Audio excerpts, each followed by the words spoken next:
Namai na miu sako pu Thomas.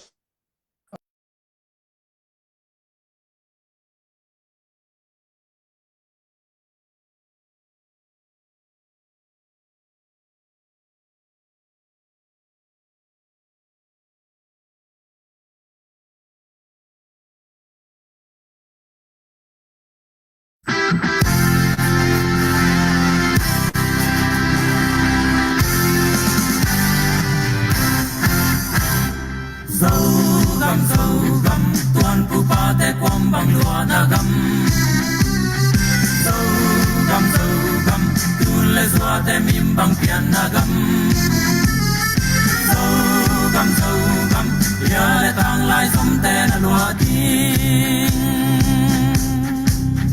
dâu găm lấy tang qua bang na ha ding dâu găm lấy tang ya bang na zun ding quang ya le ta ban da jet song promin hey kum suan khatin sau gam nuam mi bang lun sak pi ya le tang te hi nang le kai mai sau mi ma suani sau gam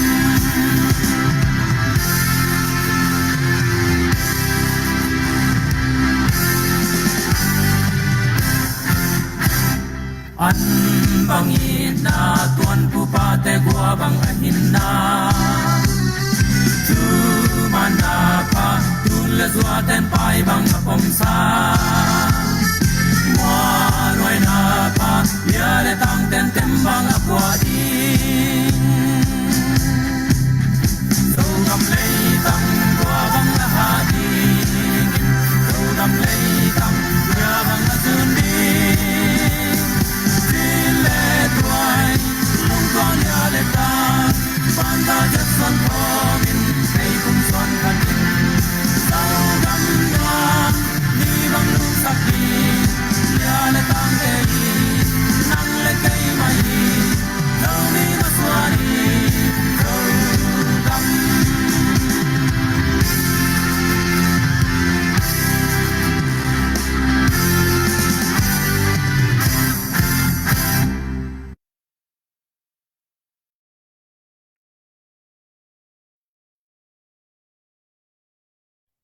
Hello, lấy tung mình tuam gam tuam mà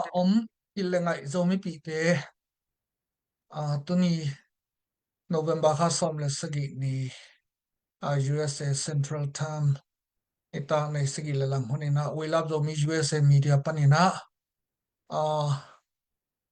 thuki ko phop na le ke hop son na mi mal mu zia ai lang na itin mun tom te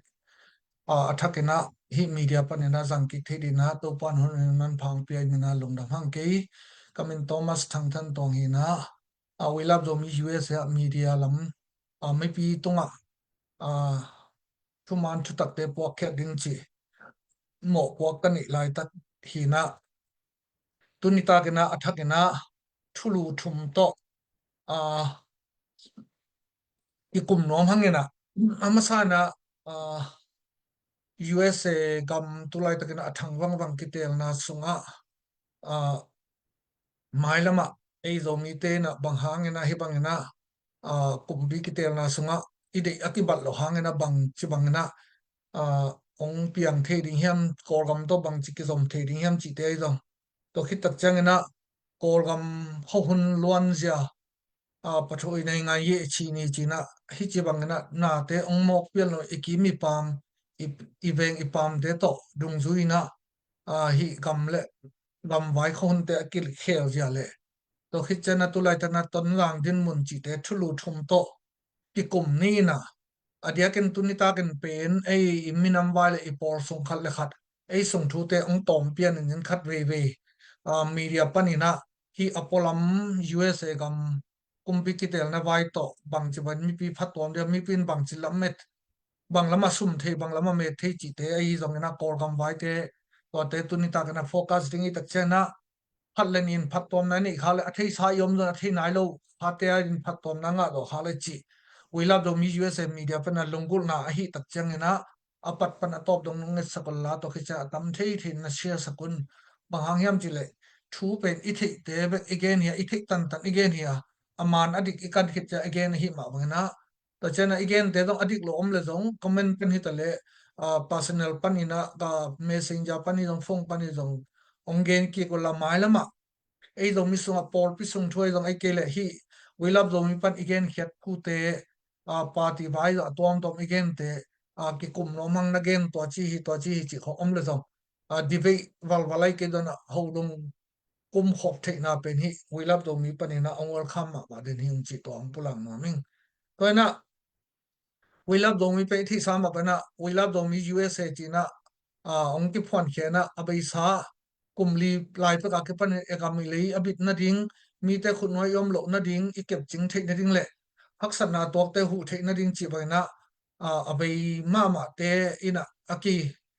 ong ki phon khia ki por na khari na we love dong mi USA ma ba na we love dong mi Malaysia ai dong na we love dong mi tung zang we love dong mi ton zang che dong cha we love dong mi New Zealand we love dong mi Australia chi khoi dong to bang na gam tom tom ma dong aki phut khin khok ke por na dong ki phut khin na na hi we love dong mi ki por na na zo mi avei minam akem bit nong ki por na khem to akal suana khut akilen thi ki por na khat hi toy tak chang na zo min ko ni dong biang na ki por na te zo na ko ingim ni tup na ki pat na le khut ki len thi hi mi te do na ding le mi te hazan na di hi zeng le I minam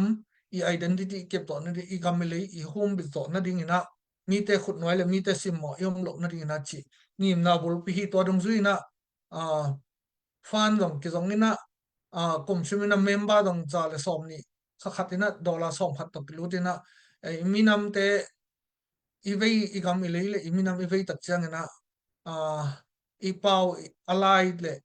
a thu bek to ke vei thein on lo na tuni na ipya khat na to in ilam to ipo izuna idal ke le ki hu zo non lo ding din mun om tak chang kam te khon te ong se tai tak chang na tuni na we love do mi member kum sum za le som ni kum khada di ong lu to la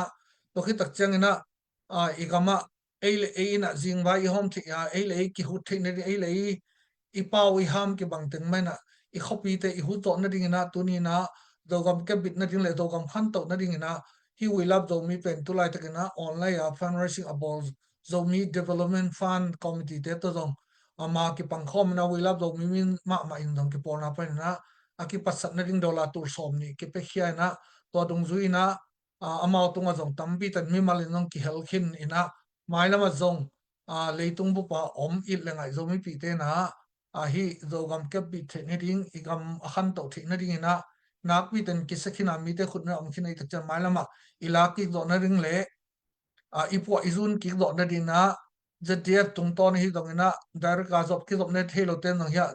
we love do mi pan na pia kya na te nong pia ko long ZDF pa ong ke pia kya da pai na ding atot na ding mun ma na ki por ding hi right tak chen na we love do mi ong ki zo mun la pia kya na te dong fan te dong nak pi ten ki suk dinga 10 million project te azong ZDF ma to khul la khe ki le ni na ki kal sonding na hi chi to thu ong pulang no ming toi tak chen na I gam I le iminam pen ingai sut na le a thu bek to vei to ong piang non lo khon na hia inei sa ilam I thazung that tang te ma su kya na I pia khun ta hi to khit tak chen na ingim I tup akibanga iminam I da igam I vei na le iminam I na ki por na imin ipom akibang ke dan khut ki len khom thi ri hiang kena igam I le I da iminam mi te khut sunga itun sak nok ke le iminam avei zomi akichi chim noi pan apiang pau le ham campaign kulo ki por na te event pi na khat le khat ke khut ki le ni na mai pan khop ke le mi te ina amau te ki por na tom te ki por ina I khopi te ong lak sak ta hi man na tu ni na zomi sunga om minam avei minam ayo ki por na hen po ina thu tang pek lon kilian sak lo na ki phasak lo na ki niam khia de na khat le khat ki thu shimina khut ki le ne na igam izun khop ke le mi te nui chiam ong le le mi te khut noi om ning hiam toy tak chena zo mi min swang ke por na khem pe wina tuni na I khopi te I hu the ni I khopi te ei pa ei lai ki sinina hui nei the na ding le midang te thu khun na noya midang te uk na noya lu hom na noya yom lok na di na adiak dia kena zomi min suang ke polna hiam to idon party idon civil organization te idon ina tom te na hi long khatina ikiballo na te ikiliat sak na te tom te pai khe na kiniam khia ta na khut kilen mai pan khop hun ta hi to wangina ma apang khom nom lo a thu tang pek iom le to te pen minam it gam it chi theina om lo hi bang hang yam i le i pan khop ikipol khop hun tai khaw jang bangina iki hol khop hun tai toy te na adiak dek ina a zomi sunga kipol na om khem pe tunina long khat dingina ilang lam te na I khopi imun imol te onglo lo na dina ki pum khat na ding iki liat sak na te iki thuni sang na te hiamina iki bat na i muitum ki bangina ilampi ki bai cha khut ki le na lampi khada ton kho ma ipan hon ta hi chi thong to thu pat na ngen no min tunita ke na athakena hi iminam vai te igen kom mai na katam lo zo mi ten tu lai ta ke na social media dong ivoi pi le leitung dong avoi pi le aling lon pi hi USA kama kitel na vai na ke dong tampi tak izakit na dong mai zo mi media pani dong ina or media pan mang media pan itel sa tampi ta om hit ta sele hi we love do mi media pan ina we love do mi te thu pulak le statement dan hi zen zel na ke media khat mo pong le ka hi na to ke mu ja le ke mi mal pom ja te dikhi khial hi chi sang ina ke mu dan dan ina tur ni le ko kum pa ke pan kana tunga to kamu na dung zuina to tunita kana pulak na ime na ding le isu na ding inat na ding chi bang ong sai ka kana ongen som ning i thei sama ba na nung tu ha November khaning anin kitel na Republican Party hi Donald Trump te na kol de paule tong tiu kan tiu ina ong zo utak siang ina bang le Democratic adi zongom chang Republican adi zom ai zo mi sunga zong por khatte ben social media khau takena kichi zongom hi we love do mi support ala ka dong alang le lang adi to lo mena to te pen ei ki sel thi dong lo ei sep thi dong lo na a hoi le kol te na lalla so ko le pai khun shi de china ei khle khat pen i dei dan pen leitung ai tak chan ki bang ni lo de hi dong na hi thu le la te i dei dan ong ki bang lo ding ina ayang to i thu le la te isani pom da ki bal lo na to mi ki mu da lo ding no hina mi pen ki mu da lo de dong ina i thu te i ki sel the ong ki bang por pi dong khat le khat ki bang lo ke mi mar ma ka hi le to lam sanga pasien pi chin na ngo na biang da lam bang hi le dong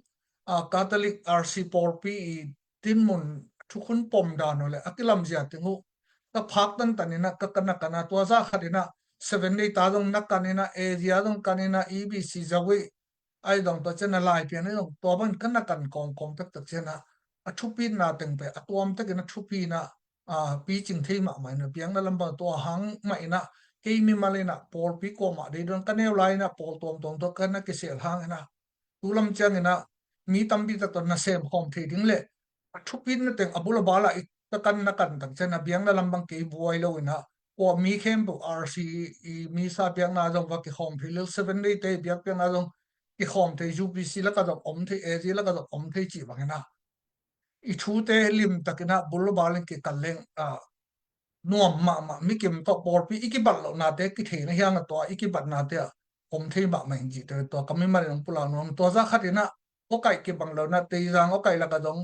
azal be le punga uzo son pan na ki su hi ma bana te jang la ka dong kom the si jang la ka dong lom le gol ule na be le phung man hi ka chang zo sunga dong ka be ka phung teng man hi do o kai jang te dim jong to bang ma hi na ni dang ina in kon khada asul khat swan hi na te I thei ta tak chang na ke yari na ule na bi ve hin ko ma ngai do le ko ma hwat do chi ba om lo na biang na por pi wa hi ta le ka chang party vai NLD dong ZCDA dong to chang na USDP party dong to chang na pau o kai lam sanga phalam khala mai da tom ding to hi ba na leitung chi le sa ka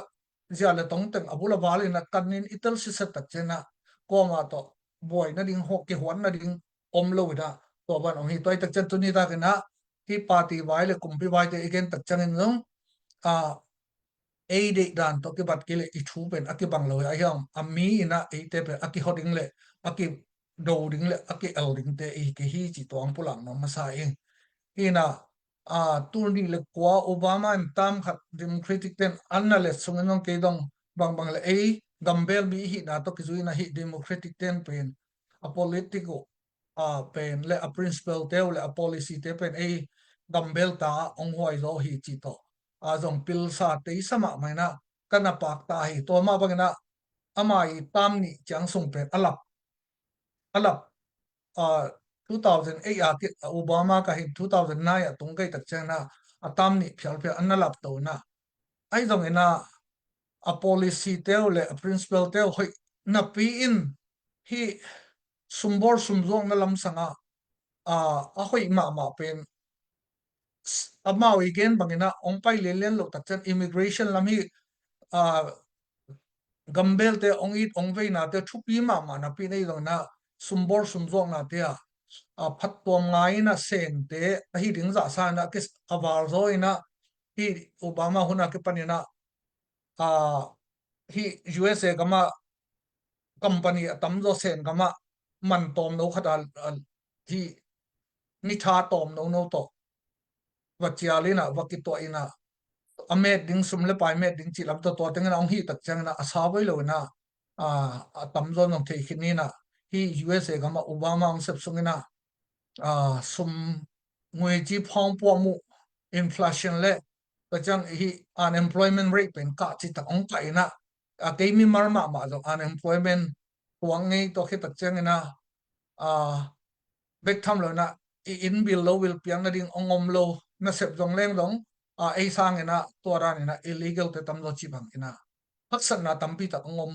to pen hi na sep sum zo sum bol na lam to khi tak chen na ibiang na lama do ai Christian khat hi na le hi USA gamma ma dong Christian up na to in God we trust chi ma to asum tung aki phut khia hi za khatina ana khen pu pasien thu ma to kilam le kilom hi na pi na hi Obama na tam ni onglet sungina Christmas chi ding Merry Christmas lung number chi ding te khon atom to mong hi na to chang sang ina Ten Commandments ina thu kham lai sang thu ki koi na plate te la tom te ong ki lakhia in to chang sang ina thunget na ko bang Illinois amina sang ina sang ka ma cooking en te pol te khong long ong ki phia din dam dama ibiang naung hin to khi tak chan lai sang tho to aki el puang ma hi nu le nu pa le pa vai te bang dong tun ya pol jin kam va dam le airport khong along to ban nu mai ple pasal ki di dan lo zat khop na ring chi khong te imit muwa ongom ta na to khi ta imit mu ma ba na to ban nu mai le pasal pen ki di dan lo ring lai sang tho in to a chi hang ai ke le USA constitution in to a chi hang ina ai ki di dan na om lo na human right khat le khat inga ding I right khring yi pen nu mai le pasal ki bang hi chi khong to khi to te na nu mai te ki mor na pasal te nu mai lung sim anei pasal te ama pasal tha da va ki hel thei di chi khong atom teng hi liberal lam alek te democratic te ong hi chang na again te na mo gena ki Obama tam ni alet sunga to bang te ong ko ina to le to 2016 to 2020 our party then Donald Trump onglet ki tak chana that simane dong even man te to chang ina sen te onga na to na sep ong no mina koma unemployment rate dong ong kiam ina ei sum ki dong tekina na nom te ka ki om hina pina to 2020 to 2024 Joe Biden tong ka tak chana bang chidin mona ong ke ki hiam chi le ke bang dong kongen ma bana thu kong hi chi hop sat tak chana adik nyat kamin mu ta to sen thu te ma kong hop ka chi ma bana hi ko om na banga Donald Trump in 2020 chang bang ko ma biang na sanga adia ga na ya Catholic private sang te ba aka sang na bang te ki ka sa kholo 2020 chang mo tu ni le som ni chang ba ai dong na to Joe Biden ong ka ki tak chena Roman Catholic lam te bang na hi pisanga pen na chi ba thu la kingen non lo a Christian to ibiang na vai to ki sai hem to ki hem hia na a to lo hi ngei na hoi lo lam te ong ki thapia zo abat tak chan amao atate pen sumbei pai be pi na tur ni le som ni le tur ni le som tua tu chang chang ki ta le na kum pi sang sang ena i unau RC biang na azui te ben amao por pi sang ta sum petang tang ena aka sak pen tam pi ta min mo hi Illinois State Chicago huam bang om ta mo ki tai tak chana kum pi te pen hi bang na zo mi te na tu lai takin nong ki sabing bang na ki ko le ki sa pi bol hi zen zen lo na abang in zo mi te na Republican Party te dong from dong apau te dong bang chi dia yin chi kholo nelin khum dak dak kholo na pi in to le korgam khun sia thang hi Democratic Liberal lamte i alek lamte i thu khwal na to dong hi gam thum na tampi akitung jong thei ma hang ai zana ikim ikianga hi bangena gen te nan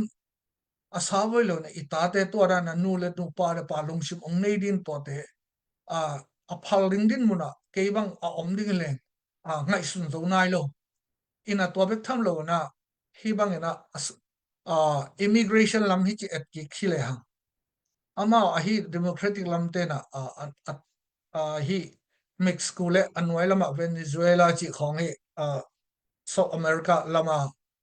Peru chi khong tom tom amawi be te gam teng pana illegal te ongon nu tak changa hitanga arian na se phaksa na tulai takena por khatte na e zo mi so ga por khatte million na stock market te na ai ke business to real estate to chiba aswak yom hangena atam lo pen company an sem dei tak chana gam gi khengena hibangena illegal te hi igam to lampana onglu to chang Mexico gam be khilo na gam to lampana na Mexico gam gi pan onglu tak chan arin na se phaksa Malaysia om ngei ten Malaysia om tak chana osong te kichina illegal Indonesia pan khonga work permit alu lo te na pasum tom no to ma lung kim lelena ahi tak cha tathi ten sum tom no to mi chali na se apiang ma bahi tanga dong hi USA kama adiak da hi ko democratic te i governor te omna democratic state te banga chele hi bangena illegal te tambi tak company angom tak changena mo na nei lalom lom hollo legal taka sem social to sem por khatte pen ki lay opina ko bana ama illegal te thun chi ba am tak changena hi bangin imin mo ongom ke tak changena bang hele athui na immigration lam to te na dingena liberal te democratic te hoi lok sam hangena bang hele korgam pan pachang mali pan Thai pan India pan imipi sapi unaw lai guizom te inui pa te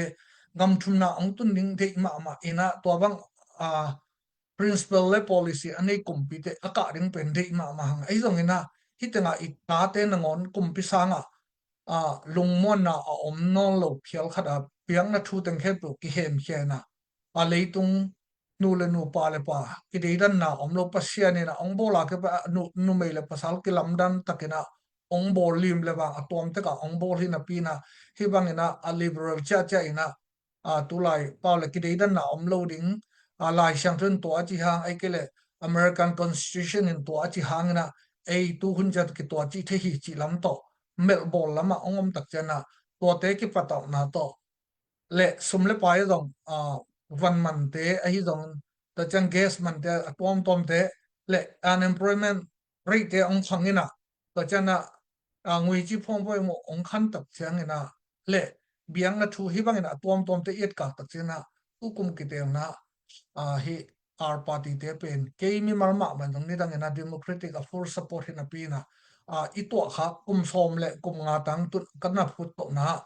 democratic ten au ko tam thum le republican ten au ko tam phat shin na tung to ni na o hiteng tung to ni na i te tak chang na de na chi ba man isangam RC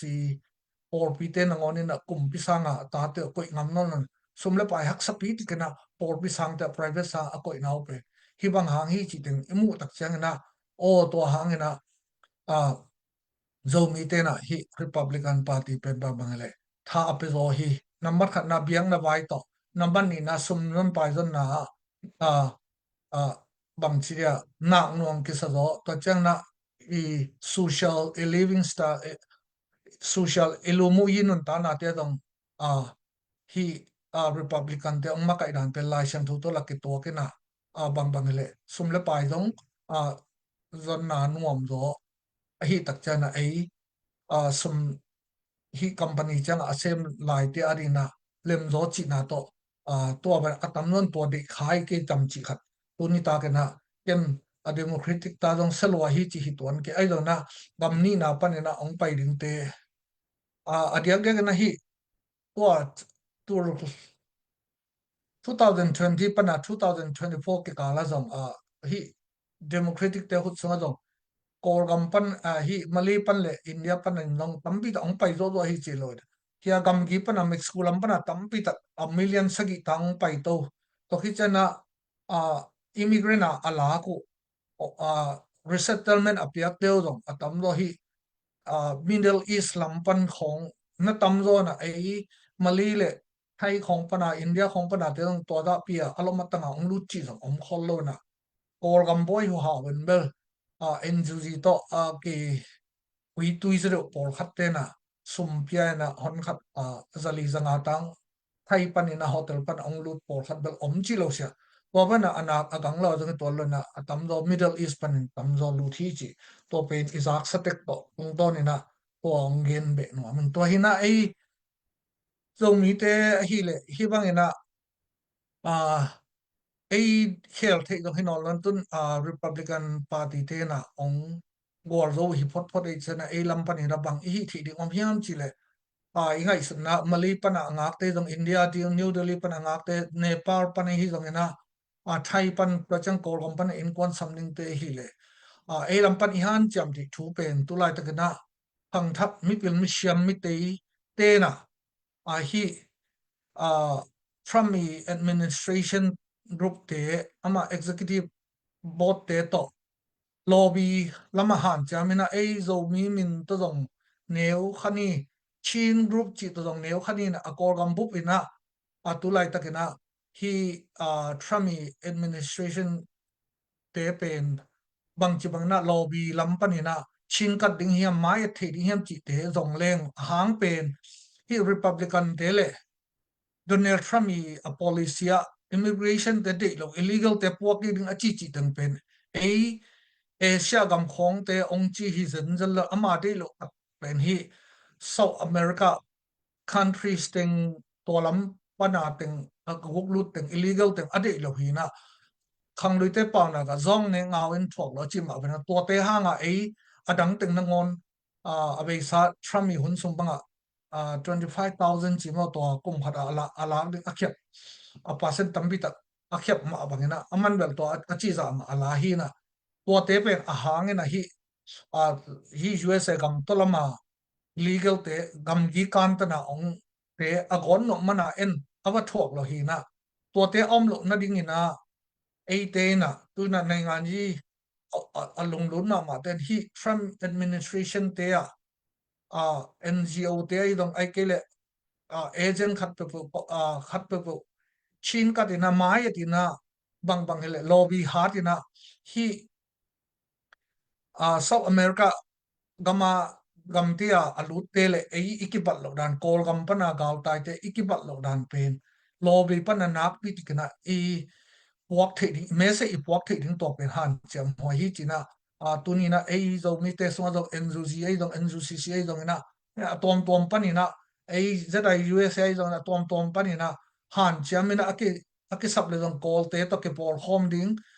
minam tom te to ke por home na hi gam ni na ongak te ina por gama te pen hi America ta ya illegal te bang lo to te pe amao gam gi kan ta le ya pen gam kum pi hoi lo mani na gambel xiao i cha to hi na to me se pen hi Trump administration gu ba da tam pi pi alu thik ni lobby panina I chin ka thek ding to pen tu na han chia mo hi chi na hi we love do media panina to ngai su na khat ong pen om hang pen tu chang dok tha sa te dong na to chang na UNO tan amat u chomu thon te dong na kum li tang mang han chiam ina ai dong amau te dong ke mi mal nong za ta gen chu pi sa ai dong na tu lai day out Dr. Sasa bang sila ama MC medical doctor hina politic view pen tom mama ina call ten long a call kamna siam kin tak lo singom lo na go ki jang chi dana mi kang kam chi leng lama politician hiloi changa ami achin kat dan pen kolte kam kom na amalu amaya chi khadam to chana u cho mu thon la ithi sama bana juinawa NLD kumpi na muang taka tana mat khata koi pen mon hoi ma ai long na mi kang campaign nal hello ei te sa in dong anga lo phial la ya asim ke pen hi gam tom tele hidana USA kho kumpi te bil sunga alut dek dek ding na ami kang pau pe ne na chin hello ai tak chang na athui na thei phiala thu bi phial dong na to lo hwa u ong ching in de dozin na ong te dong bang chi dia to kum li sung ai u dong hu zo dak dak lo tui tum pu na bel tam bi tak kai he do man yang to ra na kol gam buk le hi gam ni na khonga om te phat tom na ding ina amau te a hi zo na o pen tom hom tho hoi sapian ina ingai su sia mai le kor to enzuji te khong ya tom do ki om thi hi le to te a qualify ka sak bang ke ba ya nai nga yi ta ma ship a yi khina makai hi kumya e atanu to winin tong chi te formo England Oxford University ka nu te khong khang thak new generation ten mo tu lai pa le ZZ ten generation Z te na hi lobby lampanina hi Trump administration pen ong chin kat leo hoi ma ding in to bi ha khat ke mi malin moing ina hi we love do mi media pan na aki health heading iom le zeta USA pan e dong to chang na PDF zo le ne dong hi NUG lam to ki zom te na strategy khat ni bi ha maha bi ha khat help ke le hi Trump administration group te to ban thu phau lo leng kol te to ke polina ei kam ni na om te pol gam sian na to haksa na to te pen to bang na phang thak GZ te to chin kat khoi lobby lam pan na chin kat khoi to mi lui teng pen Dr. Sasa te u cho mu thon te do zema ong te pen shahi chi na helo na pin amau te san mui bun zulai di hi mi kang pau pen amau de za in to winim puen tong te khomang chen apala này ngay hiện trên ta trong ta con song sĩ sĩ trong ta con song ấy na to apai cái mặt nào hoa và mà dòng nào bằng đâu đâu à na gal tai na England tung khan to dong ba pil na sang sin apai si teng ma to hin doctor sa sa te pen medical pil na ani hui na hi te to te thi om lo na to bang mi te to ichin kat ding ina to pen himun pan ina ke i mi mal ngai su na om pula ingina to ma ban ei do mi so khang no te mi kang te kumpi te ichin kat dil amau te i bila alu ding za ada amau te tel ding mi te ma le ka chena a politician a tema anei tema to hi kele to ei u ong jinyon ji te por u cho mu thon ji te por to bel e korgam le hi kam ni na omte hi Trump administration group hong ina e thutum na ding pen hak sama ma lan jin to hat mo ing jina to hom som ma ngina to komina hi Trump ina lamet na khada ama hun sungina ithi saman South China Sea chỉ là tông tiêu bền lệ sung á Trump in ama administration alak sum 2016 to 2020 à Garvan len potem bo pi leni hi South China Sea sung á akile sak det ke lo to sen te a si boy hon pi khat ke kha ke na to ke tak cha Taiwan te khong le tong Korea yung Japan ai dong adal na din to ban akile sak Philippines te nangon nop asak tom pi ma bana aman to ban ahi hangena to Biden ong tun tak chen na to tembo pi te ong to ong wang lo chang sen ten no ong sa na awang ge lo hi ke nin tu tung bang na Kamala Harris ina di party bana tam khat ong zo ki khai le ei tu lai taka basic om pian business ani kholo company kho kon teng pen tam khat ong len lai u hi le sen gam khong at na vaki sem thi ding din mun ong tun le kilom to ke bang hi hang pen hi ka chi sama ben ko Illinois bang dong Democratic te ai van na hin atam zo tu song teng bang company panina slow ma to chan alayop tambi tak ommok to chana overhaul ul ut ke overhaul na ding overhaul phamo chi bangan ongom ke tak chana aki ip thainon lo men chim bangale aki dal zo no lo achim ding ongi tai na wa dung zui na a hi tua Republican Trump administration in hoi takena amai tu kuma abai sa tam sa na amai executive boss sunga pen amitel te tel mok non la aman dong amai experience ama mi mon ma teng alang pan non lo ding teng to hibana onglam ding da ni na imu tak chang ena ani dang sang na tua bang na hi sen te to ki kala onggak le jam tu lai tak bang do ấy căn dọ tan chỉ sen thế bằng dòng người chi phong po mo inflation bằng dòng họ mà tôi chắc sáng nào phong pil này tắm bị ni đang USA không Europe không pil na sina ako yu sen thế khang thắc tắm bị tắc pen anh ta xếp dung lo ina in building sang pi lam te do a leading lo tak a leading ham te no asumu beng ban te diwali khan tak chana lam non lo asum piasa ham sa ten dong to bang wena akilam non lo cha sum to laki chi bana sen te tu lai tak boy na to ting hang mai na to un imabana ithulu ni na korgam lama akile sok ni na to ting hang mai nong sen te na i korgam pen alo theilowa le hi asian gam teng pen amawi hak sat na teng efficient de ding wa ai teng ai hi gam neu teng onguk chip nok na do tu lai tak bang dong ngong tat bulu te amao ato kwat sakin chi banga ong pai hi na to teng pen hi gami USA gami kum pi thak le ai zo mi ten bang hanga hi republican de ki do china tung tol le to chen na hi Biden le Trump ki kala hi tong te yok bel le sunga bang chi bangina kwan ong influence ding chi aki do thoi dan to lai tak bang do Trump mun sung le Biden to hun sung to te na ding na Taiwan te bang he pi wai bo ma sen den vaun ma ta ai jong Trump mi hun lai to bang vong na pen ki zang email lom lo hang pen na chi atem bo pi te agar tem bo pi te tong te yok bel le so ki le sak den ai tak chang na sen te tang thei lom lo wa akoi u hi na ai dong tun Biden hun ta tak chana sen ten pen Taiwan te avau phei pa chi la mina hina tu na ithulu nu ni na chile to teng ma to dong ong ki zoi to nin china lu ni na korgami pathoi nei nga hi chi ni chi pen I thei lo aphamo hi na korgam pen ko teng to ki gam ve ngi hiam korgam nei nga hi pen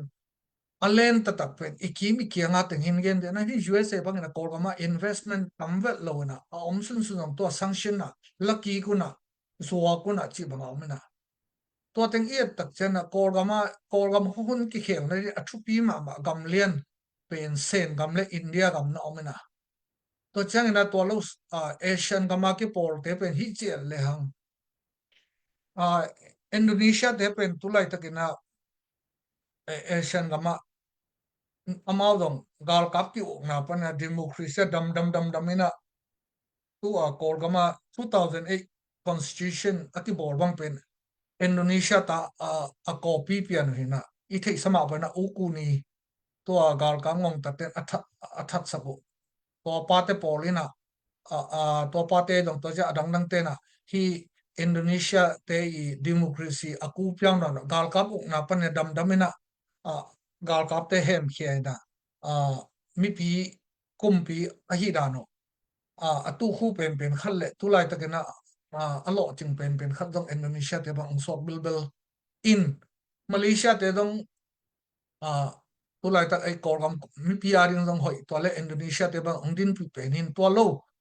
la u te bang chile ana sen te khut noya om sen te I le ban noya om chi hui ta electric kong to chang hi long ta man dam chi khong te pen sen te na sum ame tampi apasen tampi le ton bol na mau lo zo no lo cha dam ina sen te khut sung atung ding pian khong om to chang Cambodia zong dictatorship ma hi ana shin ma hi na sen te khut no sen te thu zo ma Vietnam te chi len la sen te chi bana to ma ban thai dong sen te I si boy bol na sumbol na noi ma omin na democracy hiang thai bang dong I zak teng ma I gam veng hi na akumpi teo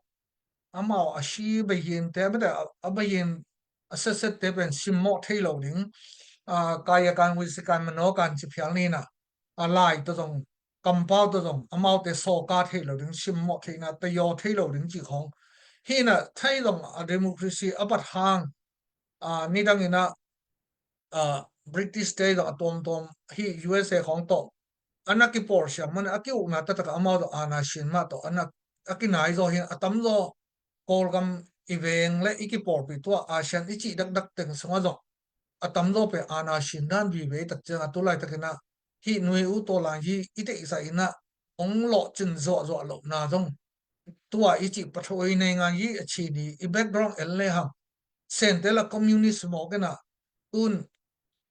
phok khai yom lai dam tur ni le som le nga le tur ni le som ni ki kala NLD ina da Aung San Suu Kyi na onguk tak chang ina sen te I leiwa teng a hi thei da lo ina lucky no lo ama wa te pen 4%ของอเมริกาลากินตัวจะใครเจ้าผิวจีนเอาใส่การจีดของ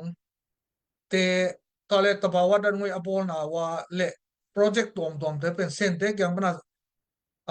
อามาอุติงสิงหุ่นลายเละการช่วยเตหุ่นลายซุ่มอะไรตัวเข้มตัวไปตั้มโตจะลีโม่4%ตัวอะไรตัวอยู่นะตู้ตั้มปีตรงนี้ตู้ตัวเชียนตัวหินโลกรู้รู้นะตัวเต็งตังอิสวงมันผ่าเตตบว่าดันงวยเตอลาวหินะดาองซันซูจีเจนะปิลองปิลมาไม่นะนงว่าดรซาซาอิน again เกนะวอร์บิงจีกบ้าบานปนะละเละ1%อเมตตรงโลนะป่วย0 point something ตัวอเมตไล่ตักจะดาองซันซูจินตัวบ้าองฮีตักเสียงอีกอร์ก็มาเลยว่าตั้มปีตาองพัดตัวมันเซนเตเลยว่าต้องตั้มปีตะกิโลจูจีบังนะอมฮีนะอีจีนอนั้นกอลเตอีกอร์กำองุมจีกำเนียวเตเลกำเลียนเตอินเดียกำโลเซียตัวบังอินะอาณาชินกำวีเวองฮีเป็นสิงคโปร์ซงอามาอาศัยพอยลำอาเซียนมาเหมือนกี่องนาตตะกะอามาตรงดิโมคราซีจีฮังนะแต่ปาร์ตี้สนิทเพียนนันขัดมาองสวกเวเวนะมาเลเซียตรงนี้ดังนั้นตัวบังเบเบไอ้ตัวไล่ตะกินะนี่ดังสังโกเตอมไลสังกี่ห้องสุดจิตัวบังเต็งโตกำเวงกำกิมตัวกี่กำเวงอีตัดใจอินเวงเทนงอนอินรงองค์จับลมาไม่ตัดใจอีเดียใจนะฮินุยตัวลันจีเลไอ้ดิโมคราซีเตียอีฮักสับนาเป็นตัวเดียกกันเซนเตนะฮิบันอามาสงนาฮักองสักจักจังเลยฮิ USA ของนะตัวเป็นองค์การตักจังนะอามาอนาคตในดิ่งไปที่เอเชียนกำเตงซุมอเมริกันปีเวตักโตซุมเลยตัวดิ่งโปรเจกต์บอร์ดิ้งดามจีลองตมันเตบอร์ดิ้งอิเล็กทริกโปรเจกต์เตบอร์ดิ้งตัวเต็งปันนี่นะองค์โลตักจังเอ็นตัวปั๊มปันนี่เป็นเต็งดิ่งนะไอ้ขุดน้อยสวกสักดิ่งจีฮีนะตัวนายมาอินดง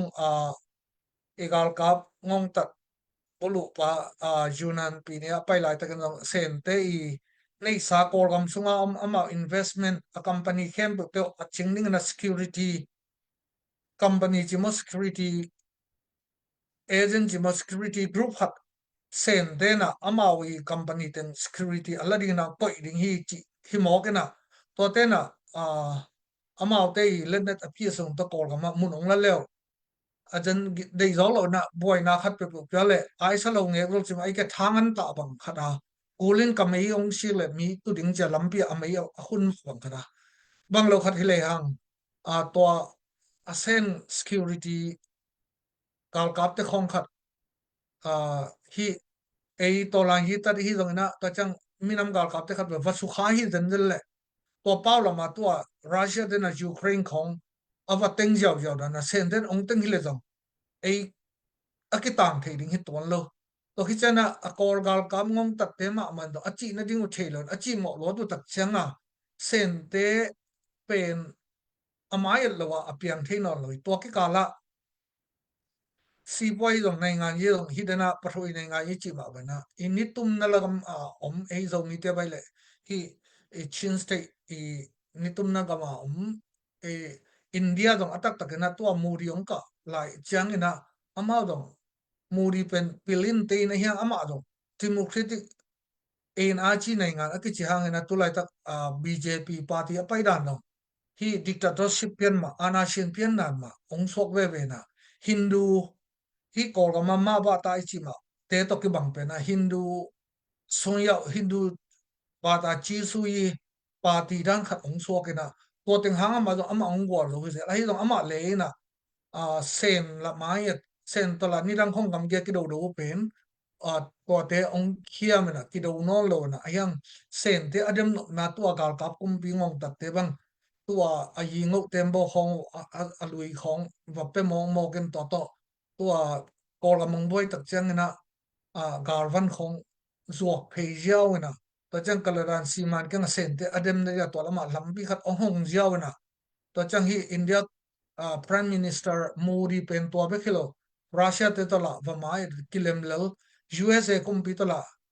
lemina ong mai ong jinina to ba ben Europe kho dong ba jin koi na to bang teng to om tak cha India pen ni dang ina leitunga gam hau som na khonga om ben tu na khong British khong Europe gama gam thu pi por khat ong kheng to na anga na kho ong tung to na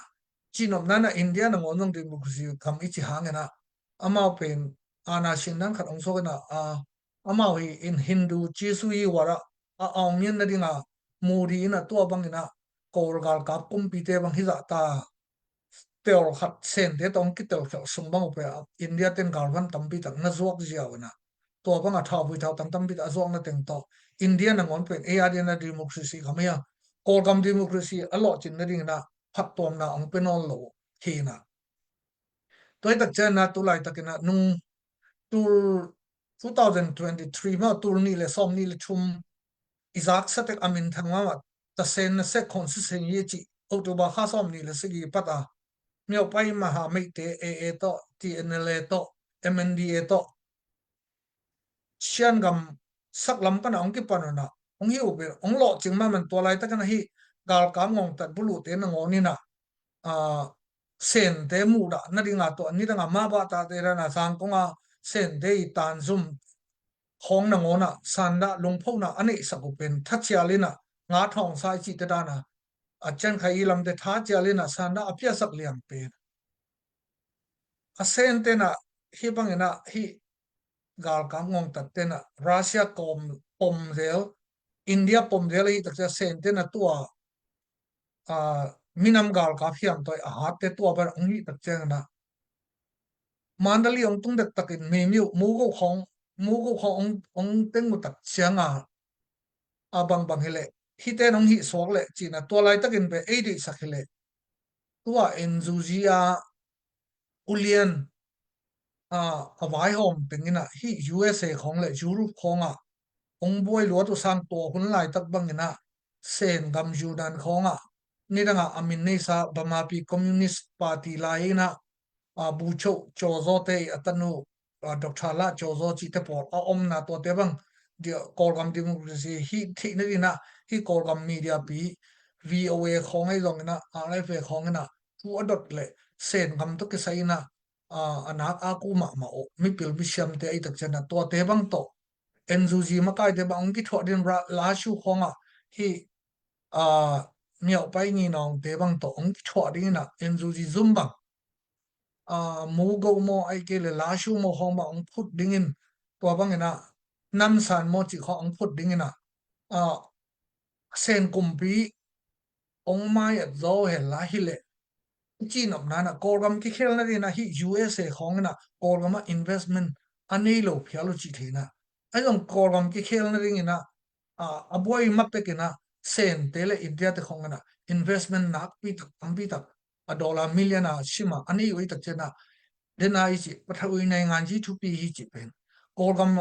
iki khel na ring na nai ngan ji asem ding te na hi ki mi kianga hi ben ana shin te om bil bial kom kala hilama agam lama ma USA khonga u na inga ding te thu pi sam na pina thu nei na tak tak inga na de kolgam ong ki dum le thi na ding na thu pi pen pen analen khut kol pi te pen hi sen te ma na hi mo hi kai tak chen na sen te ban de lo pen na Russia te ban na Russia den Ukraine a teng bangena kolgam ong teng ning hile hi USA adal lo na ding om ton lo gamla hi to cha kolgam ai bla na dina ama kolgam a si poi nei kholo la bi ka chang Russia te dong gam ki gam lama mai tak chen ama gal van te a hu chi lo sha kolgam dal ring na ong pai lo toi tak chen na sen te to bangena sen te thu pi na pe ni na bang le khat ve ka gen sama bana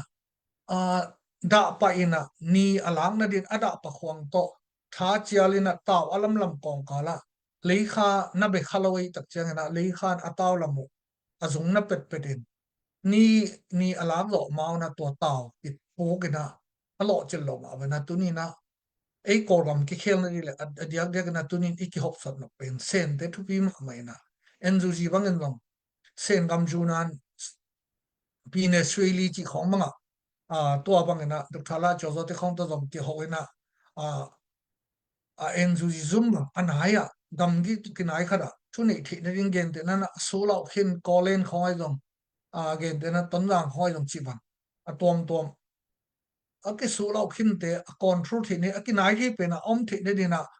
le mi te na ti mat en zu ji pen kumpi hi mai legitimate anga na ding na to ba na sen te to ki ui tui zo khai hi le hi gal kap te tu lai ta ka king ki mor ba le amau te king gal kap te na sen te pe adi lo lamu to bra ni na myok pai ma mi tong pho te ong han ma lai ta na sen te tham to ha thi na pin tun sen te a ho to teng thum a ho ki pen a sen te ma hi ze lai ta chen na hi tunita i thulu zu ina patho nei ngan ji kol ga mi patho nei ngan ji a thu bi pen sen te le india te hi na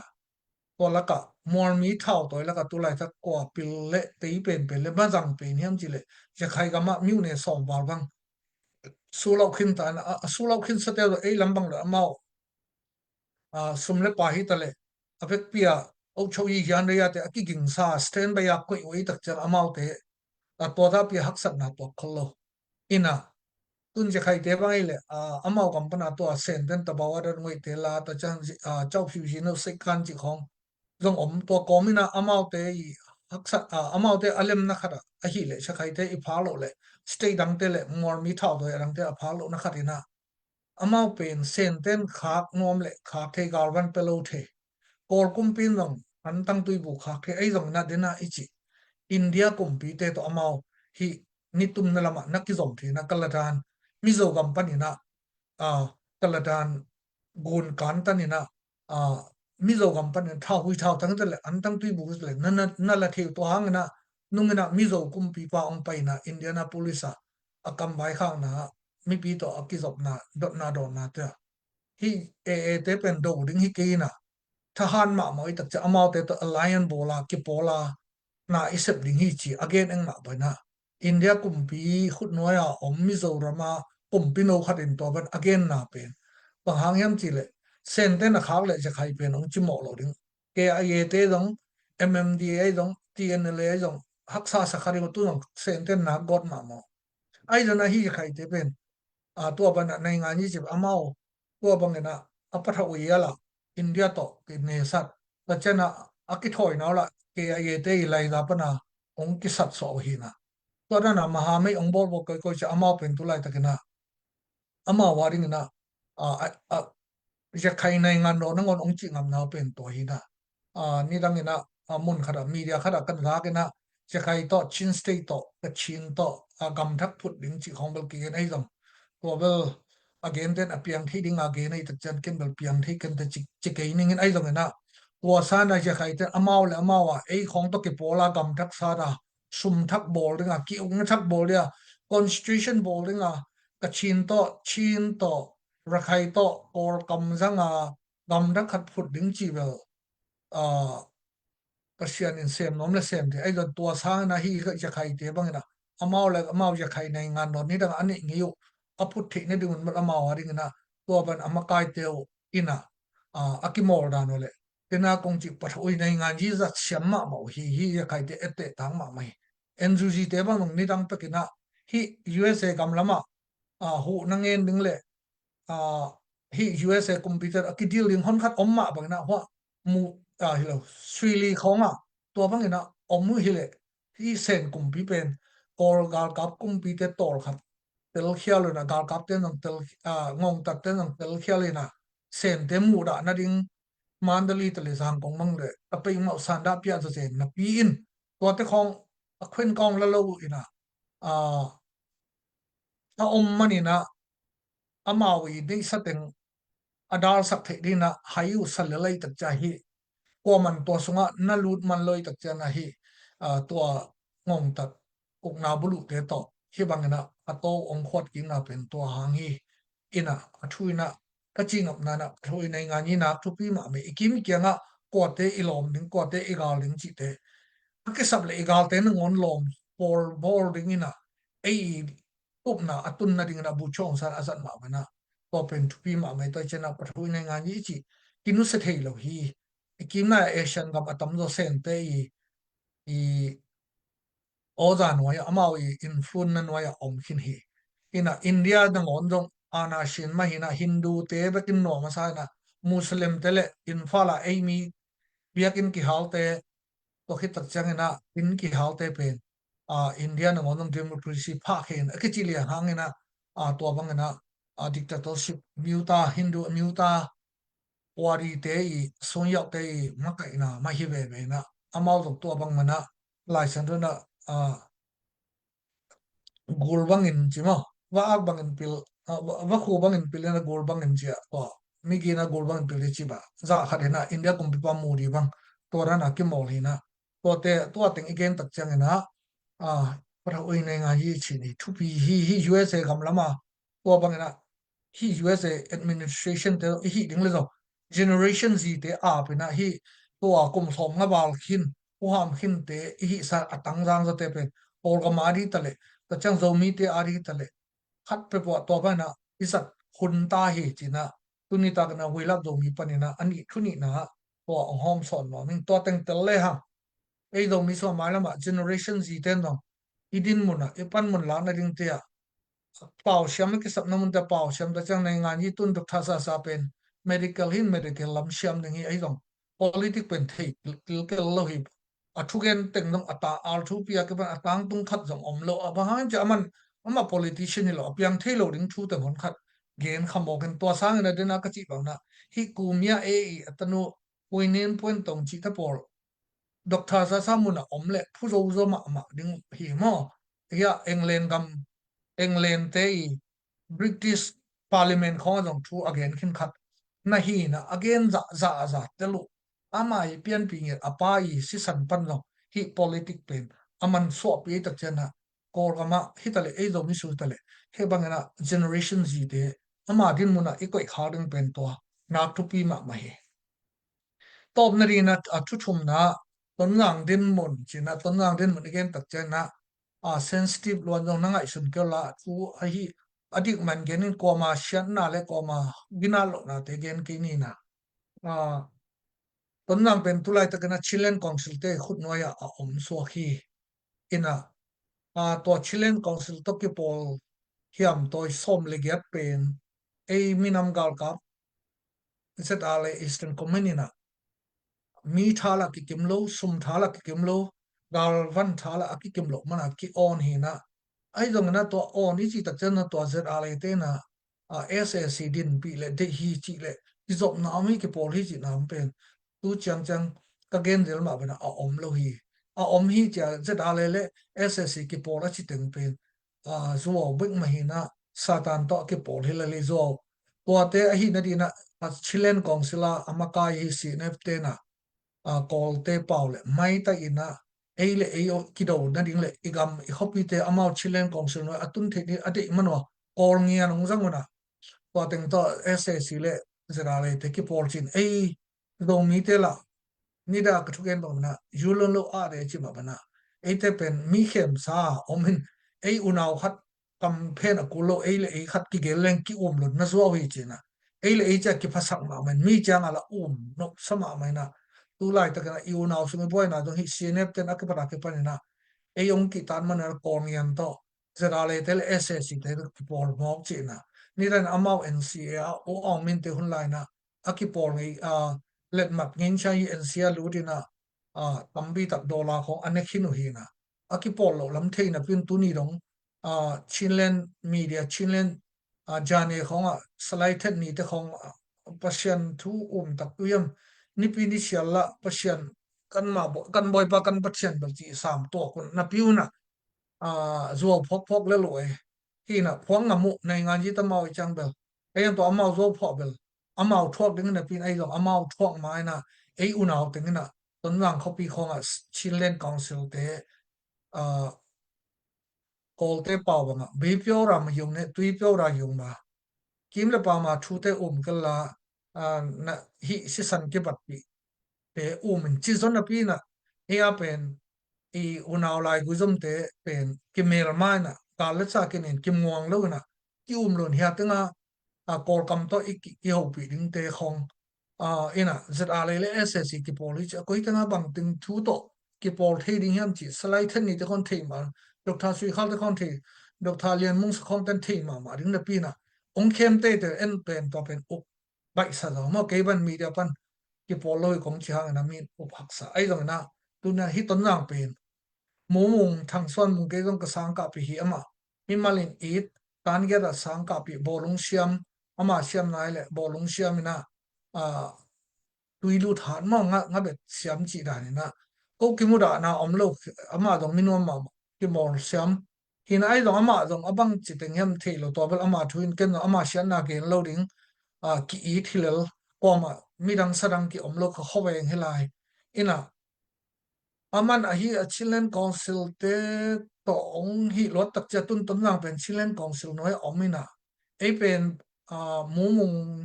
kimu da hilon Chilean council te constitution and bylaw ki de ilo kal kap ta ya sang su zo ka chang Chilean council te tu lai tak ton lang pen so lo chi hang na tu lai tak ton lang bang ma o cho i jan de ya le do lo ban le do lo sang te dong tu lai tak na 7 day sang tan lang pan tan li chiang chi hem bat ki hong tui phum te biakin sang dong tua bang ma ko khicha RC sang dong tua bang ma tan li kheng ki hong zo lo tua tu lai ta ka sang ka te dong ni dang chang NUG mo khat pe po na kum pyong sem le ama tu lai ta asimu dong ki mang ning mo ki mang lo ding thei to lo bang te yung dan sin sak yam bang pinya i tha na pan chi zo om to lo ina ton lang den mun bang dong tu lai tak en ni chi le gen te na ton lang bang por khaten hiam media sangam nu mei to pasal to ge na ton lang pe lan nyong ne mi hi bang hang na Chilean council no tung king bang basim ni to le tu lai tak na ton lang pen to bang lan nyong ne mi hi ta den le tu lai tan Delhi khonga tai to kol pi khonga gal tai ton lang ta te tambi tak te bang hang a cha lo wa to lan ji amum ei khosong aswak ta tai le e aring bang kol gam buk ai ta na ton na aswak ta le e om lel ke ding i cha ke ding mo te dim te dong gal kap te ssc dung ya om sang na ton na tai to le mo mung khut noi aswak ta lon yaw ne me hi le chi no phoi pe ma ai hang agal kap te asa ka sa ssc te ki de hi lo na Chilean council in no amai o so hi yan ya bol do to lo ina mi te na ton na adal na ding khopa ton na nga ki up na hoi om ton lo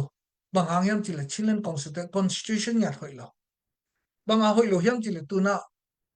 sa ka sa te na ngong tat bulu te na khal kha Dr. Lian Mung sa khong in khong chei pe na ateng ma bang ton na nga dong mu mung ina zat a le support ra hi cha au mo teng le ama to amin chi lo te in som ni war khak chip ai tak changa to pen sa ka sa te ma to akibang himok ina bang hele nei ngan ji siam ta tak le mumung te do atom tom Chilean council te do nei ngan ni siam le igal te na ngon iloma ki bol ding ei ve hi na siam na le bu chong zan nong Japan te lombor del garbor del akisap le English te British te to bang hi ma ba tu ni na ton la nga ki ok na anok chin ma ton na lon yong ne mi chia mi gal tai ten to Delhi khong a to internet khong a chak chaka again te na ton lang I copy ben to bang ina isu lau khina I chang na Delhi khong om sa iton na icha lel ke dung mo to ran ina anok ta tak hi le ai hang ina I ding ina ichi sama bana a CDF ton lang ki de lo hi pe ma lo ki mu da dong lo azo ko le amu ngai dong ei teng ki mu da ni te nga tang to na tuina khat don khom a shampoo khat ani khom biakina adiak dek polang te ke catholic rc bang dong kwa ma ki dei dan da wa kholai go dang pe ka biakin khara ki khom khom to pa shampoo khat azang khom de adang tui phum mang te ron bezet bi ema atom tom tia cmbc ma om ni na ad khoi to bang ki dei dan lo na shampoo khat tuina khat lo zau khat ki om khom te hi na atu changa emi mal ki mu na dio ayang bang hang ena ton nang ki che ngam lo bang hang ena ton nang ki lip kha chilen council te na ama na tung le te dim ton nang chi kha khal khalai pen ki sinin ama bom ba ta sagang hi di na a i tui ta te na ingei na hi izo ngi na te ong mang ding hi ong mang sak no mo hi to teng i thei tak changa to a chilen council te constitution hoi hel la to a kor gama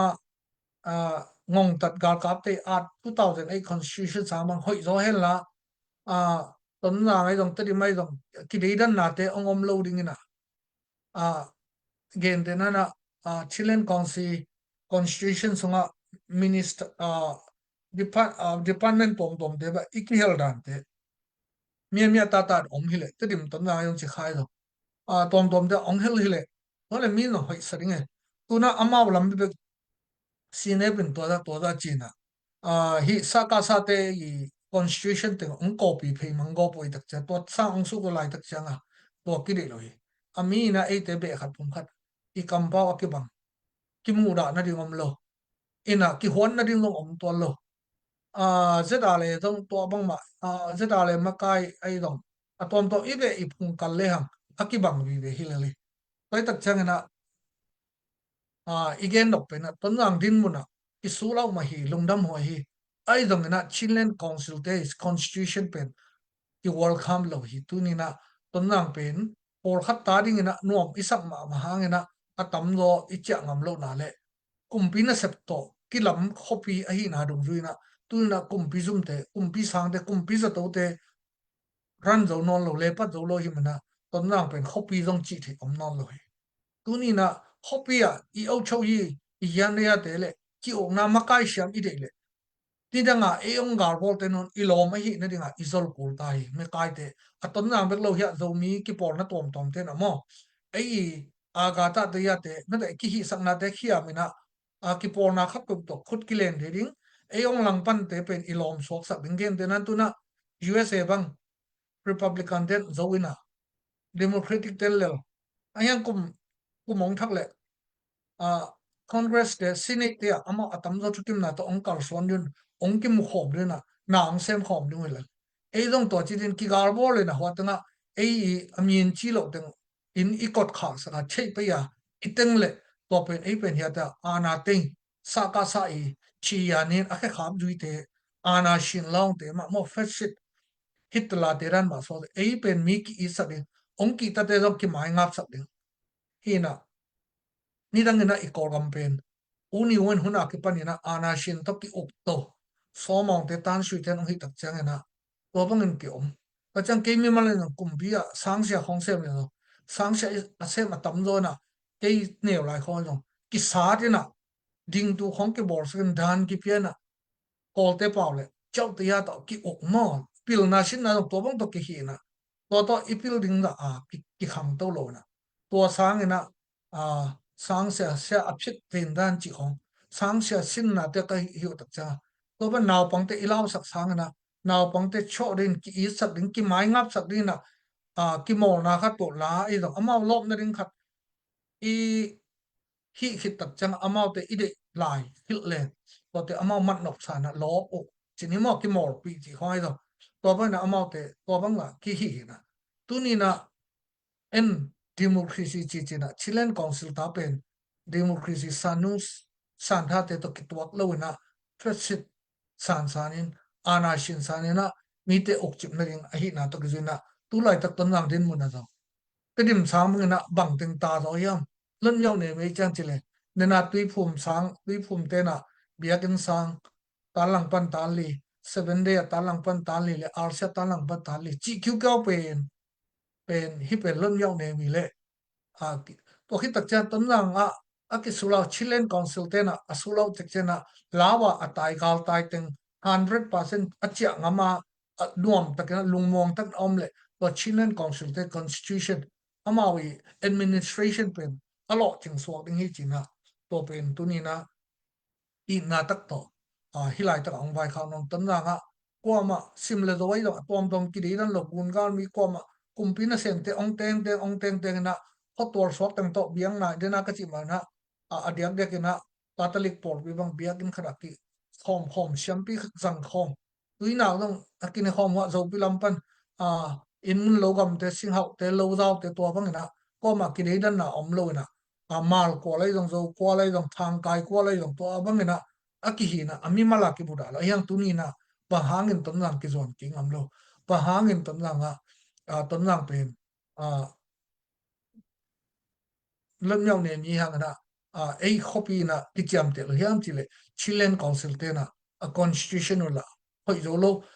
ngong tat bulu te om la ya sang ki hong zo te ban ki hong zo te zato ki hong zo te chilen council in to muna a sa thu a o choi hian de ya le do lo ngong tat bulu te ilaw ma bang iki tan ma bang na tu lai ta na ton na nga dong chilen council o choi hian de ya alen te pen kiki ta ki lao lai tak chen ton nang pen tu lai ta hopi chi the ding nang chi mi malin chil lo kharing hi sumbuk te nong chil lo kharing hi kumpi asem chilen council ten la to bang ina ba nei dong chum tom tama dum ai ai kele zato te hong zo nai lo tak chen tu lai tak ton nang pen hopi din mun akisum ma hi tu lai tak ko ma ton nang hopi chi na ding na mi malin dong chil lo dia nei le lam dong chil lo ringa kumpi zum te na chin nai lo to hang ina ami ki I thang ai do amu ko ten lu lu kene mugu pi ma lu kene chi ra na tu na ele akimu ra hi zan lo na hi chilen council te constitution akisang do lo hi chi ko teng onge no ming na mai lama dong hi we love do mi USA panina a hi thei na a hi I binam song chim noi pana piang pu zo swan teng bang hangena sim te lo te pe tadim te pe ki chi lo don lo na ki lem the ne ding le zung khat sur khat pana piang hi na te su khom lai ding yang tu ni na hang thak khang lo tam pi tak te amao khan sa chen ma emotion focus na to sim te to tadim te chi na ko teng pe ama sang ina pu zo swan ana bul lo gi ge be le phung ke kaleng tam pi ta omning pe sangam mel man ki ko tun social media tam pi tam ke mi mal ma dong pu gen pu chi mo pu zo gen pu chi mo tam pi dak leng dong na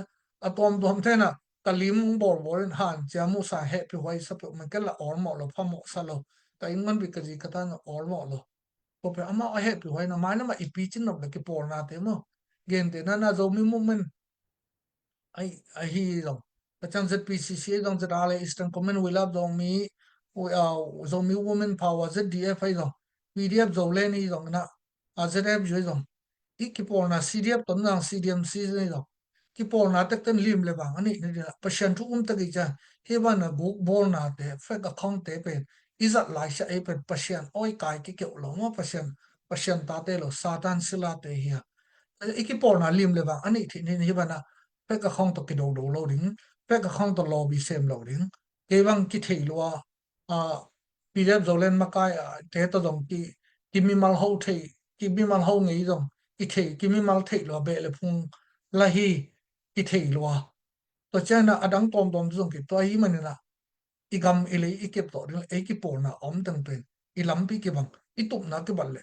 khut kilen thi dia khut ikilet thi kile to khut akilen nom lo ki por na pen zomi lang pang igam mile a I lo amao I phat tom na ring to ko gam kum kal kap kum pi ngong tak te bang te hi na biang nai dong dena ka gen ma AD I hi na I tui phu mi hi na ERC hi na EBC hi na 7 hi na te akibat lo hang ibul pia itun na ding van tung ngam ki banga I chu zui lai shan tho na gam ta thoi ding le ki ding ong hi lai tak chana e ding ki pola na ding thu om pe ma la paw le okay adong tu pan hello na tadim ton nang chi kha tamu kham pat kor jang su kha e ding pen khang bui ki bang se se da ingei na ke bai paw ham tom khat be ki lam dang yang kor kam dang lo ki campaign ko lo kam ki sang thei tengi tak cha to teng pen iki por la na ding om lo ai dong de na ka chi ba e pen ikianga mi nam dang te ong hot tho na omin ei unaw sung ki gen na te pen ki lon ki za pe na ki lang pan ei de abat ke le gar mu ina nga ne matu nga yan tu china tun ma alain ama to akibang lo hya pu mya e ichi chi te pol khom manina thonga kyat pen tun ton na nga dong chinlen kongsilina a tua a chei pe teng khong le a mi tua bangina a in te ateng sak teng pen amala i lansin asui dai gi na ade lo le to pa i pa sa mi ate ma lain lian mong sa khong te khong ateng ma ba tun ton na lo kiteng mo kai te to be e pen pasien thu do la ki to le to democracy san nong san da to la ki to lo hi na a e zomis ki por na sung na zomi por pi te sung dong to om thei mi me ke da toi tak chen ei to ki to lo te igal hi pa lo hi leitung ide idu ide ke bang ni lo ni I por bi ke bang lo hi iki pat lo na te gen se ding hi lo da iki pat na pasien khat bia itun na ding van tung kama I address itun na ding I address bia ki bang hi lel ina to teng thei le RC te I mi sa sung dong om mo na ding om lo khu ba din la de dong lo ha Saturday ni abiak bia na pia 7 days sabat ni apia te kya dong waki khop la na ri wali khap na ri om ki kyo lo cha AG por pia alam adiang te la ka dong pasien min phata a wali khap na ring om tuan lo chang adai ma EBC por bi te dong pasien thu wangai la na ring om tuan lo mun khem puwa I na ibul pi thei sam len tu ni na ei India gam lama te dong kor gam lama te dong he USA atom toma iom na ke bat akibat lo hangana ibe te kan ta len puzo panin khang kishim thei da mi te wa chin be wa kichi mok ding lo na I khang kishim thei I ngei na imo lak imo khak te kibang I yu ya wa song I ngei na puan te ni te diao te puan lai san puan te kibang ei akibang bi kibang lo na ki ga do na sangam men mana mi te hot thom ikibat lo bi te ka wa to ka in va mai atina ei unaw pi pum khat sa khat te to la ki gar bo nom sim te zo te pu te dim te pu wa ki chi hai hai na to teng pen ki ko na te khiam ni na tu ni ta ke na hi ka thu khup na na uilap dong ni media thang pe zelon la mai lama zom to ni na hi USA kompi ki tel na sunga pang hang in zo mi te na Republican Party Donald Trump ati na pen biang na wa ya lai sam do to ki tok za kha hi ta chana USA gama omzo mi te pen por khate million na percent over the million na le business owner so ke na nuam ten om do sang atam do company sem te na hiban na set nuam na illegal te na ina set na te ong swan lo na nuam ta na ibil te pe zo na I kamile izun ki khina dina ama khan chit ong pe thei na hi democratic te I tam sunga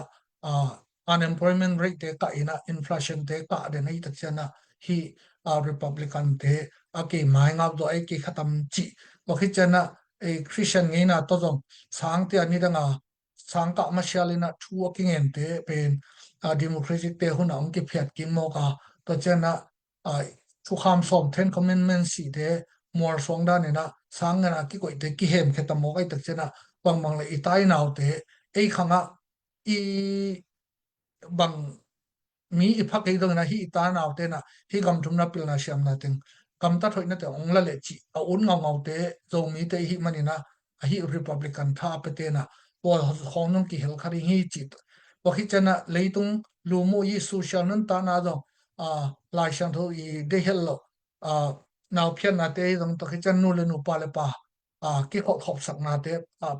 a phal na te to chana Christmas te to chang thok ki po Easter Sunday te ka pan to te pen hi democratic lam te na dam damang phian na te ole Obama te na pille te taka hi Muslim te vai te onggon kon na te tom hi kom na khomo ni dang ina ezi biakin agolma ma hoi ma te katun chiro te bang asawo le na Muslim te onglei chi bang khom hi democratic state ka chi ma om teng to teng isai ka tak chena o zo mi te na to USA kite kompi kite na tung to na Republican te di zo na hi hang khan chi na ke mi mar mu na kom hop sat na kitel khel ding ke chi na to ikut pulang na to za khadna kolgam tak abula bale ang kilom le zonen kithoi nei nga yi chi ni chi kolgam I veng I pam teng leilup ja to ke to ke na ni so na la mam te ni tum na ra ma om te to chang I veng I pam a shana gam neu te senin ong ngok chim na te pen a to te kheng walina Russia te USA te na kolgam ki khel na dina fuong nei zo lo de cha kolgam tu ong aki khel na dina hi sen te pen bang chi bang na ai sa lo nge kin zo la NUG dong NUG che dong na bang chi bang na mit phial ke lak thei ding hi kal ka ngong tat te na tu lai ta kina kai zo do mo ko le amao san apil zo sham do te to cha na hi Trump administration kum liong hi ri chang na aman immigration achi amuda ma pen hi USA gam I tolama gam te gam zong te pana gam kan ta ang lut te ngai tak chana hi Asia gam le Middle East khonga gal tai te ong lak thei na ding na tu lai ta ka izat zat hi imi bil isiam te dong za tang ma hang ai do amao te sang na generation Z te hi to komia tanu te por pro democratic te winin mo kwentong te por ki pan khang thak mi kang te za mi kang te gama sang ka mi kang te za asiama anu pa politician hi te zang zale hang to te to hi le hi Trump administration ni tale to chen na sen gama dena kongge bu chok cho zo I tanu dor las Dr. La cho zo chi te akipan hi dal kam ngong tat bulu te heng wale na apil asiam ate omlom lo mi tak chena NUG to ke pol te NUG sia lu te jong to cha ei zo mi sung pan dong ichin ka tak chena hi gam ni na pana dal tai te ong lu thinin to lampia thu inget kom mai na Trump administration pe na icha chang na to bang na ki hi lo ding hi chi lampi khat imu na te ki hom so na to khi tak chena atom na hi ton nang I din mun igen na ami ki mu da lo hiang a khwa tui I okai te ki mu da pe mal tui na khat don khomin biakin khata ki khomin siampi khati mi sa piang na siampi na sep na noya om ton jang ka nga to na om hom te in bi de huna ka pan om hom te ya ai dong na ongok song ko te pa le ong miu ong wa ong nom wa song I sangam chi hang na sangam nung si ong nei lo wa constitution ma dong a hoi bek lo SACR 2008 constitution sa a hoi lo do CNF te I makai na Chilean Council te I principle le policy kimuda hi na ami kimuda lo ya to te to ke pol lo na le ki chi la phok che ke ka ma phok le ki chi na le unaw teng ma khat pum khat in om le hang ki sian na ding sangam mel ma ga le sa kini na ding sisan nai san ki so na ding thu pe ma om lo hi be khat pum khat yang to Chilean Council a ong chip non te pen be ple phung jong na ni me lo phang jong tam a su thei lo te su na dio min ki tab le jong van pe gun pe kham le ngon pe akitam min tam na ngon to te na te to en ina ilom bor I por bol han amao te pen ong unaw bol ngi lo na amao sang amao idem zo ke ding le akhut noi ong ko ina amao idem zo ding le ong boom ding mo ai ke le ong lo chan ding ong som lum ding mo to I zo gama tang thu mi kum som nga wal kum som buk wal ten thi ding ina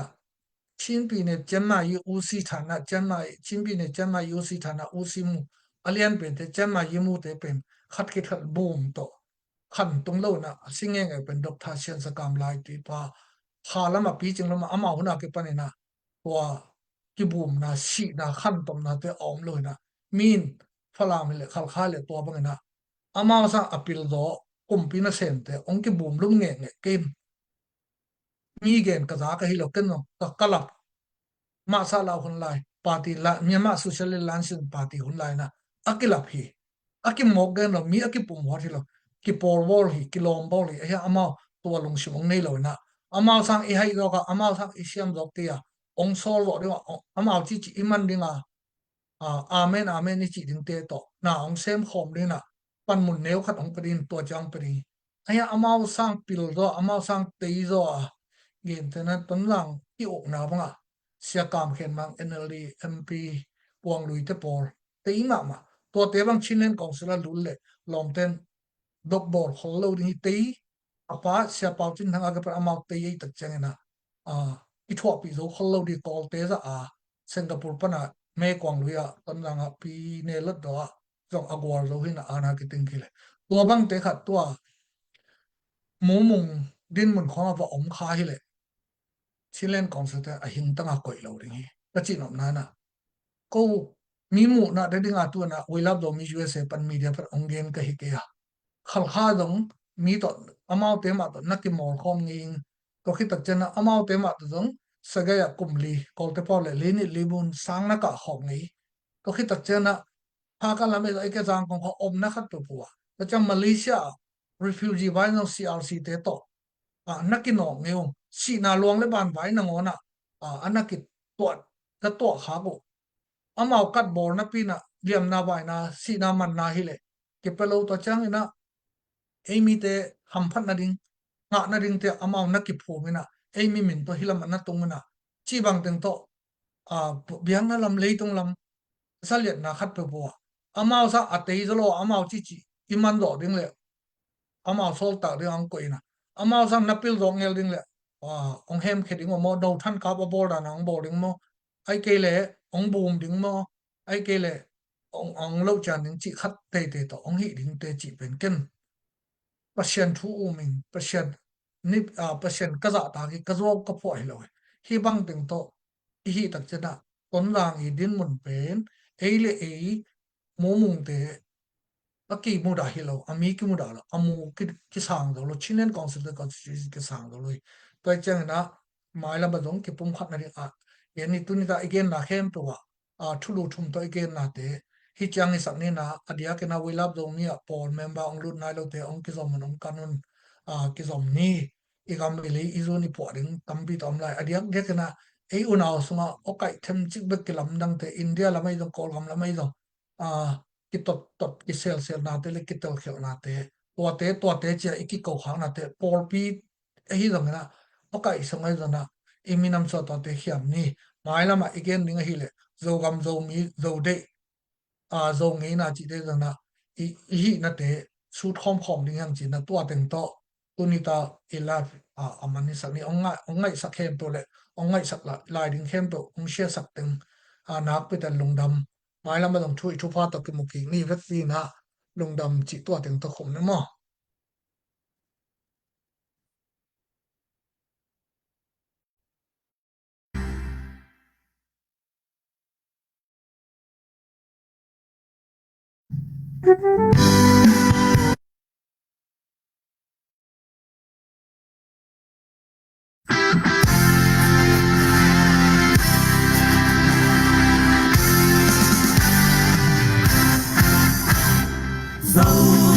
dâu gầm tuan pu pa te kwam bang lua na gam dâu gầm tu le zua te mim bang pian na gam dâu gầm lia le tang lai som te na lua ding dâu gầm lei tang lua bang na ha ding dâu gầm lei tang lia bang na zun ding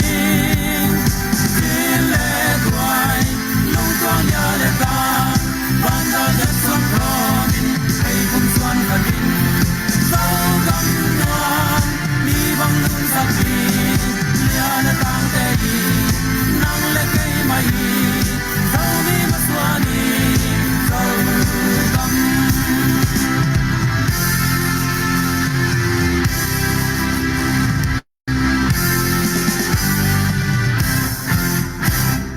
lỡ bang ina tuan pu pa te gua bang ahina tu mana pa tu le zua ten pai bang apom sa